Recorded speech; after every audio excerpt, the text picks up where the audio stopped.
வணக்கம். தந்தையின் பாட்காஸ்ட் செய்திகளை வாசிப்பது மார்ஷல். முதலில் தலைப்புச் செய்திகள். கனமழை காரணமாக தூத்துக்குடி, நெல்லை, தென்காசி மாவட்டங்களில் இன்று பள்ளி கல்லூரிகளுக்கு விடுமுறை. விழுப்புரம், தேனி மாவட்டத்தில் பள்ளிகளுக்கு மட்டும் விடுமுறை அறிவிப்பு. வங்கக்கடலில் நாளை குறைந்த காற்றழுத்த தாழ்வு பகுதி உருவாகும் என சென்னை வானிலை ஆய்வு மையம் தகவல். வரும் 17, 18ஆம் தேதிகளில் சென்னை, கடலூர், டெல்டா மற்றும் வட மாவட்டங்களில் கனமழைக்கு வாய்ப்பு. நெல்லை, தூத்துக்குடி மாவட்டங்களில் கனமழையால் தாமிரபரணி ஆற்றில் வெள்ளப்பெருக்கு. ஏரல் தரைமட்ட பாலம் தண்ணீரில் மூழ்கியதால் போக்குவரத்து துண்டிப்பு. ஆக்கிரமிப்பு காரணமாகவே நெல்லை மாநகர பகுதிகளில் மழைநீர் தேங்கியதால் பாதிப்பு. ஆக்கிரமிப்பு கட்டிடங்களை அகற்ற உத்தரவிட்டுள்ளதாகவும் அமைச்சர் KN நேரு தகவல். மழைக்காலங்களில் அரசு எடுக்கும் நடவடிக்கைக்கு பொதுமக்கள் ஒத்துழைக்க வேண்டும். பதட்டமோ பீதியோ அடைய வேண்டாம். செம்பரபாக்கம் ஏரியை நேரில் ஆய்வு செய்த பின் துணை முதல்வர் உதயநிதி ஸ்டாலின் பேட்டி. பயிர் பாதிப்பு குறித்து முறையாக கணக்கீடு செய்து இழப்பீடு வழங்க வேண்டும். எதிர்க்கட்சித் தலைவர் எடப்பாடி பழனிசாமி கோரிக்கை. திருவண்ணாமலை அண்ணாமலையார் கோயிலின் மலை உச்சியில் கார்த்திகை மகாதீபம் ஏற்றப்பட்டது. கிரிவல பாதையில் வலம் வந்து லட்சக்கணக்கானோர் தரிசனம். ரசிகை உயிரிழந்த சம்பவத்தில் கைதான நடிகர் அல்லு அர்ஜுனுக்கு 14 நாள் சிறை காவல் விதித்து நீதிமன்றம் உத்தரவு. அல்லு அர்ஜுன் மனுவை ஏற்று 4 வாரங்கள் இடைக்கால ஜாமீன் வழங்கியது ஹைதராபாத் உயர் நீதிமன்றம். உத்தரப்பிரதேச மாநிலம் பிரயாக்ராஜில் மகா கும்பமேளா ஏற்பாடுகளை பார்வையிட்டார் பிரதமர் மோடி. திருவேணி சங்கமத்தில் பூஜை செய்து வழிபட்டார். நடிகை கீர்த்தி சுரேஷ் திருமணத்தில் பங்கேற்க நடிகர் விஜய் மற்றும் நடிகை த்ரிஷா உள்ளிட்டோர் ஒரே விமானத்தில் பயணம். சென்னையில் இருந்து கோவா சென்ற வீடியோ வெளியாகி வைரல். வெற்றி கோப்பையுடன் உலக செஸ் சாம்பியன் குகேஷ். சர்வதேச செஸ் சம்மேளனம் கௌரவிப்பு. இனி விரிவான செய்திகள். கனமழை காரணமாக இன்று நெல்லை, தென்காசி மற்றும் தூத்துக்குடி மாவட்டங்களில் பள்ளி கல்லூரிகளுக்கு விடுமுறை அறிவிக்கப்பட்டுள்ளது. நெல்லை, மனோன்மணியம், சுந்தரனார் பல்கலைக்கழக கல்லூரிகளில் நடைபெற இருந்த தேர்வுகள் ஒத்திவைக்கப்படுவதாகவும் தேர்வு நடைபெறும் தேதி பின்னர் அறிவிக்கப்படும் என்றும் தெரிவிக்கப்பட்டுள்ளது. இதேபோல் விழுப்புரம் மற்றும் தேனி மாவட்டங்களில் பள்ளிகளுக்கு மட்டும் விடுமுறை அறிவிக்கப்பட்டுள்ளது. தனியார் பள்ளிகள் எந்தவித சிறப்பு வகுப்புகளும் நடத்தக்கூடாது எனவும் உத்தரவிடப்பட்டுள்ளது. தென்காசி மாவட்டத்தில் கடனா நதி, ராமநதி அணையிலிருந்து 23,000 கன அடி நீர் வெளியேற்றப்பட்டதால் பல்வேறு இடங்களில் குடியிருப்புகள் வெள்ளத்தால் சூழ்ந்துள்ளன. கடனா நதி அணை அருகே உள்ள சம்பாங்குளம் பகுதியில் குடியிருப்புகளுக்குள் வெள்ளம் புகுந்ததால் அப்பகுதி மக்கள் முகாம்களுக்குள் அனுப்பி வைக்கப்பட்டனர். சிலர் வீடுகளை விட்டு வெளியேறாத நிலையில் நெஞ்சளவு தண்ணீரில் நடந்து பாதுகாப்பான வீடுகளுக்கு சென்றனர். தென்காசி மாவட்டத்தில் கனமழை காரணமாக குற்றால அருவிகளில் வெள்ளப்பெருக்கு ஏற்பட்டதால் சிற்றாற்றில் தண்ணீர் கரை புரண்டு ஓடுகிறது. தென்காசி ஆசாத் நகர் பகுதிக்கு செல்லும் சாலையை மூழ்கடித்து தண்ணீர் செல்வதால் பொதுமக்கள் பெரும் சிரமத்திற்கு ஆளாகினர். ஆசாத் நகர் பகுதியில் சிற்றாற்றை ஒட்டிய தனியார் பள்ளி மற்றும் திருமண மண்டபத்தையும் தண்ணீர் சூழ்ந்தது. திருச்செந்தூரில் 2வது நாளாக சுமார் 100 அடி தூரத்திற்கு கடல் உள்வாங்கியதால் பரபரப்பு ஏற்பட்டது. இதனால் திருச்செந்தூர் நாழிக்கிணறு பகுதியில் இருந்து ஐயா கோவில் வரை 500 மீட்டர் தூரத்திற்கு பச்சை படிந்த பாறைகள் வெளியே தென்பட்டன. இதையடுத்து பக்தர்கள் பாதுகாப்பாக நீராடும்படி கோவில் கடற்கரை பணியாளர்கள் மற்றும் போலீசார் அறிவுறுத்தினர். சங்கரன் கோவில் பகுதியில் கொட்டி தீர்த்த கனமழையால் அரசு ஆரம்ப சுகாதார நிலையத்தில் முழங்கால் அளவிற்கு நீர் பெருகியது. குழந்தைகளை தூக்கிக் கொண்டு மருத்துவமனைக்கு வந்தவர்களும் கர்ப்பிணி பெண்களும் முதியவர்களும் அவதிக்குள்ளாகினர். நெல்லை மற்றும் தென்காசி மாவட்டங்களில் கனமழை காரணமாக தாமிரபரணி ஆற்றில் வெள்ள நீர் மிக உன்னிப்பாக கண்காணிக்கப்பட்டு வருவதாக மாவட்ட ஆட்சியர் இளம் பகவத் தெரிவித்துள்ளார். தூத்துக்குடி மருதூர் அணைக்கட்டில் இருந்து 73,000 கன அடியும், ஸ்ரீவைகுண்டம் அணைக்கட்டில் இருந்து 47,000 கன அடியும், கோரம்பலத்தில் இருந்து உப்பாற்று ஓடையில் 3,500 கன அடி நீரும் வெளியேற்றப்பட்டு வருவதாக அவர் தெரிவித்துள்ளார். தாழ்வான பகுதிகளில் வசித்த 639 பேர் 23 நிவாரண முகாம்களில் தங்க வைக்கப்பட்டுள்ளதாகவும் ஆட்சியர் தெரிவித்தார். நெல்லை மாவட்டம் வள்ளியூரில் பெய்த கனமழை காரணமாக புதிய பேருந்து நிலையம் மற்றும் சாலைகளில் தண்ணீர் தேங்கி குளம் போல் காட்சியளித்தது. இதனால் பொதுமக்களும் வாகன ஓட்டிகளும் சிரமத்திற்கு ஆளாகினர். சாலையோர கால்வாய்களில் ஏற்பட்ட அடைப்பு காரணமாக மழைநீருடன் கழிவுநீர் கலந்து சாலைகளில் ஓடியதால் அவ்வழி நடந்து சென்ற மக்கள் சுகாதார சீர்கேட்டுக்கு ஆளாகினர். கடலூர் மாவட்டம் காட்டுமன்னார் கோவில் வீராணம் ஏரியிலிருந்து வினாடிக்கு 22,804 கன அடி தண்ணீர் வெளியேற்றப்படுவதால் வெள்ளியங்கால் ஓடை அருகிலுள்ள பகுதிகளில் வசிக்கும் பொதுமக்களின் வீடுகள் தண்ணீரில் சூழ்ந்துள்ளது. லால்பேட்டை அருகே உள்ள ரசக் நகர் பகுதியில் குடியிருப்புகளில் வெள்ளநீர் புகுந்தது. படகு மூலம் பொதுமக்கள் வெளியேற்றப்பட்டனர். சிதம்பரம் அருகே வீடுகளை மழைநீர் சூழ்ந்ததால் மக்கள் பெரும் சிரமத்திற்கு ஆளாகினர். கொட்டி தீர்த்த கனமழையால் தில்லைநாயகபுரம் கிராமத்தில் குளம் போல் தேங்கியுள்ள மழைநீர் வீடுகளுக்குள் புகுந்தது. வீடுகளில் தண்ணீர் முழங்கால் அளவிற்கு தேங்கி நிற்பதால் எப்போது வடியும் என்று காத்து கிடக்கின்றனர். தேங்கியுள்ள மழைநீரை அகற்ற நடவடிக்கை எடுக்க வேண்டும் என்றும் கிராம மக்கள் கோரிக்கை விடுத்துள்ளனர். திருச்சி மாவட்டம் லால்குடி அருகே 450 ஏக்கர் நெற்பயிர்கள் தண்ணீரில் மூழ்கி நாசமானது. கனமழையின் காரணமாக உப்பாறு மற்றும் பங்குனி வாய்க்கால்களில் நீர்வரத்து அதிகரித்து வயல்வெளிகளில் தண்ணீர் புகுந்தது. ஒவ்வொரு ஆண்டும் தொடர்கதையாக நடந்து வரும் இந்த அவலத்திற்கு முடிவில்லை என விவசாயிகள் வேதனை தெரிவித்தனர். திருச்சி மாநகராட்சிக்குட்பட்ட ராமச்சந்திரா நகர் உள்ளிட்ட இடங்களில் குடியிருப்புக்குள் வெள்ள நீர் புகுந்ததால் பொதுமக்கள் கடும் அவதி அடைந்தனர். ராமச்சந்திரா நகர், ஹெல்த் நகர் எக்ஸ்டென்ஷன், 58வது வார்டு, அருள்நாயகம் தெரு உள்ளிட்ட சுற்றுவட்டார பகுதியில் வெள்ளம் சூழ்ந்துள்ளது. வீடுகளுக்குள் புகுந்த மழைநீரை வெளியேற்ற முடியாமல் தவித்தனர். மேலும் வீட்டை விட்டு வெளியேற முடியாத நிலையும் ஏற்பட்டுள்ளது. திருப்பூர் மாவட்டம் உடுமலை அருகே உள்ள அமராவதி அணையில் இருந்து வெளியேற்றப்பட்ட உபரி நீரால் தாராபுரம் அருகே அலங்கியம், கொங்கூர் தரைப்பாலம் தண்ணீரில் மூழ்கியது. இதேபோல் வீராட்சிமங்கலம் ஊராட்சிக்கு உட்பட்ட ஆத்துக்கால் புதூர் பாலமும் தண்ணீரில் மூழ்கியதால் போக்குவரத்து பாதிக்கப்பட்டது. தாராபுரம் ஈஸ்வரன் கோவில் பகுதியில் உள்ள படித்துறையும் தண்ணீரில் மூழ்கியுள்ளது. கரூர் மாவட்டம் சின்ன தாராபுரம் பகுதியில் அமராவதி ஆற்றின் தரைப்பாலத்தை தொட்டு தண்ணீர் ஆர்ப்பரித்து செல்கிறது. இதனை பாலத்தில் நின்றவாறு பொதுமக்களும் வாகன ஓட்டிகளும் கண்டுகளித்தனர். கொடைக்கானல் சின்னூர் கிராமத்திற்கு செல்லும் வழியில் உள்ள கல்லாற்றில் தொடர் மழையினால் நீர்வரத்து அதிகரித்துள்ளது. இந்நிலையில் பெரியகுளம் சென்ற பெண்கள், சிறுவர், சிறுமியர் உள்ளிட்ட கிராம மக்கள் சின்னூர் கிராமத்திற்கு திரும்பும்போது ஆற்றில் நீர்வரத்து அதிகரிப்பால் ஆற்றினை கடக்க முடியாமல் தவித்தனர். கள்ளக்குறிச்சி மாவட்டத்தில் கனமழை காரணமாக சின்னசேலம் அருகே உள்ள கிருஷ்ணாபுரம் ஏரி நிரம்பியது. கால்வாய் வழியாக ஏரி நீர் சென்ற நிலையில் கால்வாய் உடைந்து 100 ஏக்கர் விவசாய நிலங்கள் நீரில் மூழ்கி கடல் போல் காட்சியளிக்கிறது. மக்காச்சோளம், நெல் வயல்களில் முழங்கால் அளவிற்கு ஏரி நீர் தேங்கியுள்ளதால் விவசாயிகள் வேதனையடைந்துள்ளனர்.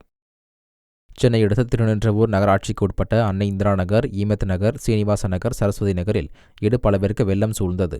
இந்த பகுதிகளில் கால்வாய், சாலை உள்ளிட்ட எந்த அடிப்படை வசதிகளும் இல்லை எனவும் தண்ணீர் வடிய திருநின்றவூர் நகராட்சி சார்பில் எந்த நடவடிக்கையும் எடுக்கவில்லை என பொதுமக்கள் குற்றம் சாட்டினர். கனமழையினால் செம்பரம்பாக்கம் ஏரியில் இருந்து 4500 கன அடி உபரிநீர் திறந்துவிடப்பட்டு வருகிறது. கரையோர மக்களுக்கு வெள்ள அபாய எச்சரிக்கை விடப்பட்ட நிலையில் பொதுமக்கள் பாதுகாப்பு நிலத்தில் தங்க வைக்கப்பட்டுள்ளனர். இந்நிலையில் குன்றத்தூர் ஸ்ரீ பெருமந்தூர் சாலையில் உள்ள மேம்பாலத்தின் தரையை உரசியவாறு உபரிநீர் செல்கிறது. மேம்பாலத்தின் இறக்கத்தில் ஏராளமான உபரிநீர் ஆர்ப்பரித்து வேகமாக செல்வதால் வாகனங்கள் ஊர்ந்து சென்றன. செம்பரம்பாக்கம் ஏரியில் நீர்வரத்து அதிகரித்து வருவதால் காலை முதல் உபரிநீர் வெளியேற்றப்பட்டு வருகிறது. சுமார் 4500 கன அடி உபரிநீர் வெளியேற்றப்பட்டு வரும் நிலையில் ஏரியின் நிலவரம் குறித்து துணை முதல்வர் உதயநிதி ஸ்டாலின் நேரில் ஆய்வு மேற்கொண்டார். அப்போது ஏரியின் நிலவரம், நீர் இருப்பு, வெளியேற்றப்படும் நீரின் விவரம் குறித்து அதிகாரிகளிடம் கேட்டறிந்தார். பின்னர் செய்தியாளரிடம் பேசிய உதயநிதி ஸ்டாலின், அனைத்து இடங்களிலும் நீர் வெளியே செல்லும்படி ஏற்பாடு செய்யப்பட்டு வருகிறது என்றார். கனமழையால் பாதிக்கப்பட்டுள்ள பயிர்களை முறையாக கணக்கீடு செய்து உரிய இழப்பீடு வழங்க வேண்டும் என்று அரசுக்கு அதிமுக பொதுச் செயலாளர் எடப்பாடி பழனிசாமி வலியுறுத்தியுள்ளார். அவர் வெளியிட்டுள்ள அறிக்கையில், டெல்டா மாவட்டங்கள் உட்பட பல்வேறு மாவட்டங்களில் கனமழையால் ஆறுகள், சிற்றாறுகளில் தண்ணீர் அதிக அளவு செல்வதாக குறிப்பிட்டுள்ளார். ஆறுகளின் கரைகள் பல இடங்களில் பலவீனமாக இருப்பதால் உடைந்து பாதிப்பு ஏற்படும் சூழல் உள்ளதாகவும், பலவீனமான பகுதிகளில் மணல் மூட்டைகளை அடுக்கி முன்னெச்சரிக்கை நடவடிக்கை மேற்கொள்ள வேண்டும் என கேட்டுக் கொண்டுள்ளார். வங்கக்கடலில் டிசம்பர் 15ஆம் தேதி குறைந்த காற்றழுத்த தாழ்வு பகுதி உருவாக உள்ளதால் 17, 18ஆம் தேதிகளில் தூத்துக்குடி, கன்னியாகுமரி, தென்காசி மாவட்டங்களில் கனமழையும், நெல்லை மாவட்டத்தில் அதி கனமழையும் பெய்யும் என வானிலை ஆய்வு மைய தென்மண்டல தலைவர் பாலச்சந்திரன் தெரிவித்துள்ளார். சென்னையிலும் வரும் 17, 18ஆம் தேதிகளில் கனமழைக்கு வாய்ப்புள்ளதாகவும் தெரிவித்தார். திருவண்ணாமலை அண்ணாமலையார் கோவிலின் திருக்கார்த்திகை தீப திருவிழாவை ஒட்டி நேற்று காலை கோயிலில் பரணி தீபம் ஏற்றப்பட்டது. இதனைத் தொடர்ந்து மாலை விநாயகர், முருகர், உண்ணாமுலையம்மன், உடனுரை அண்ணாமலையார், பராசக்தியம்மன் மற்றும் சண்டிகேஸ்வரர் ஆகிய பஞ்சமூர்த்திகள் பக்தர்களுக்கு காட்சியளித்து தீப மண்டபத்தில் எழுந்தருளினர். இதனைத் தொடர்ந்து ஆண்டுக்கு ஒருமுறை மட்டுமே காட்சியளிக்கும் சிவனின் பாதி சக்தி என்பதை உணர்ந்த வகையில் அர்த்தநாதீஸ்வரர் பக்தர்களுக்கு அருள் பாலித்தார். இதனைத் தொடர்ந்து கோயிலின் பின்புறம் உள்ள 2668 அடி உயரமுள்ள அண்ணாமலையார் மலையின் மீது பர்வத ராஜகுலத்தினர் சார்பில் மகாதீபம் ஏற்றப்பட்டது.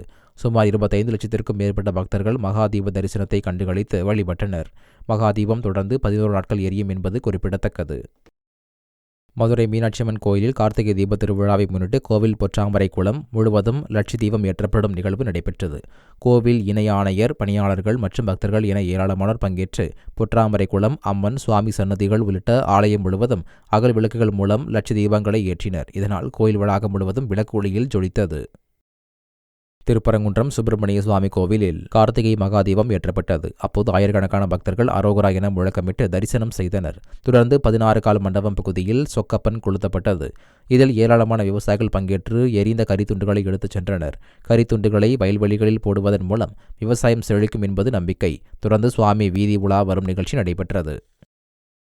மாநிலங்களின் சுயமரியாதையை மீட்க ஜனநாயக சக்திகள் ஒன்றிணைவோம் என திமுக தலைவரும் முதலமைச்சருமான மு.க. ஸ்டாலின் அழைப்பு விடுத்துள்ளார். தொண்டர்களுக்கு அவர் எழுதியுள்ள கடிதத்தில், வைக்கத்தில் நூற்றாண்டு விழா நடத்தப்பட்ட அதே நாளில் ஒரே நாடு ஒரே தேர்தல் எனும் ஜனநாயக வினோத திட்டத்திற்கு ஒன்றிய பாஜக அமைச்சரவை ஒப்புதல் அளித்து கொடுங்கோன்மைக்கு வழிவகுக்க நினைக்கிறது என்று கூறியுள்ளார். தந்தை பெரியாரின் வழியில் மாநிலங்களின் சுயமரியாதையை மீட்க ஜனநாயக சக்தியில் ஒன்றிணைய வேண்டிய தருணம் இது என்று குறிப்பிட்டுள்ள ஸ்டாலின், 100 ஆண்டுகள் கடந்தாலும் நமக்கான போராட்டங்கள் தொடர்கின்றன என்றும் கூறியுள்ளார். உத்தரப்பிரதேச மாநிலம் பிரயாக்ராஜில் மகா கும்பமேளா ஏற்பாடுகளை பிரதமர் மோடி பார்வையிட்டார். பிரயாக்ராஜ் திரிவேணி சங்கமத்தில் 12 ஆண்டுகளுக்கு ஒருமுறை நடக்கும் மகா கும்பமேளா வரும் ஜனவரியில் நடைபெறவுள்ளது.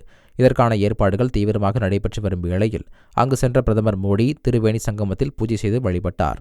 ஹனுமான், சரஸ்வதி கோவில்களிலும் சாமி தரிசனம் செய்தார். அங்கு 5500 கோடி ரூபாய் மதிப்பிலான பல்வேறு வளர்ச்சித் திட்டங்களையும் தொடங்கி வைத்தார். விழாவில் பேசிய பிரதமர் மோடி, மகா கும்பமேளாவில் ஜாதிகளுக்கு இடையிலான வேற்றுமைகள் மறைந்து சமூகங்களுக்கு இடையிலான மோதல்களும் அழிவதாக நெகிழ்ந்தார்.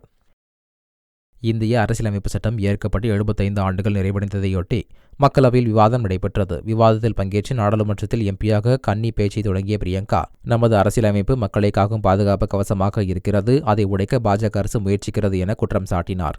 நாட்டில் அனைவரது நிலையையும் அறிந்து கொள்ள சாதிவாரி கணக்கெடுப்பு வேண்டும் என்ற பிரியங்கா காந்தி, லேட்டரல் என்ட்ரி, தனியார் மயமாக்கல் வாயிலாக இடஒதுக்கீட்டை பலவீனப்படுத்த அரசு முயற்சிப்பதாகவும், மக்களவைத் தேர்தல் இப்படி வெளியாகி இருக்காவிட்டால் அரசியலமைப்பை மாற்றும் பணியை பாஜக தொடங்கியிருக்கும் என விமர்சித்தார். நாடாளுமன்றத்தில் பிரியங்கா காந்தியின் கன்னி பேச்சை பாராட்டிய ராகுல் காந்தி, தன்னுடைய கன்னி பேச்சை விட பிரியங்கா காந்தி சிறப்பாக பேசியதாக நெகிழ்ந்தார். பிரியங்கா காந்தியின் பேச்சு மிக அற்புதமாக இருந்ததாக அவரது தாயார் சோனியா காந்தியும் நிகழ்ச்சி தெரிவித்துள்ளார். நாட்டில் இருக்கும் உண்மையான நிலையை பிரியங்கா அரசாங்கம் முன்பாக உடைத்திருப்பதாக தெரிவித்த காங்கிரஸ் தலைவர் மல்லிகார்ஜுன கார்கே, பிரியங்கா மிக சிறப்பாக பேசினார் என வாழ்த்து தெரிவித்தார். மக்களின் துயரங்களை பிரியங்கா மிக தெளிவாக எடுத்துரைத்தார் என குறிப்பிட்ட அவரது கணவர் ராபர்ட் வர்தாவும் பாராட்டுகளை தெரிவித்தார். கேரளாவில் உள்ள முல்லை பெரியார் அணை பராமரிப்புக்கு தமிழக பொதுப்பணித்துறையின் சார்பில் பொருட்கள் எடுத்துச் செல்ல கேரள வனத்துறையினரிடம் உரிய அனுமதி பெற்ற பின்னரே அனுமதிக்கப்படும் என தெரிவிக்கப்பட்டது.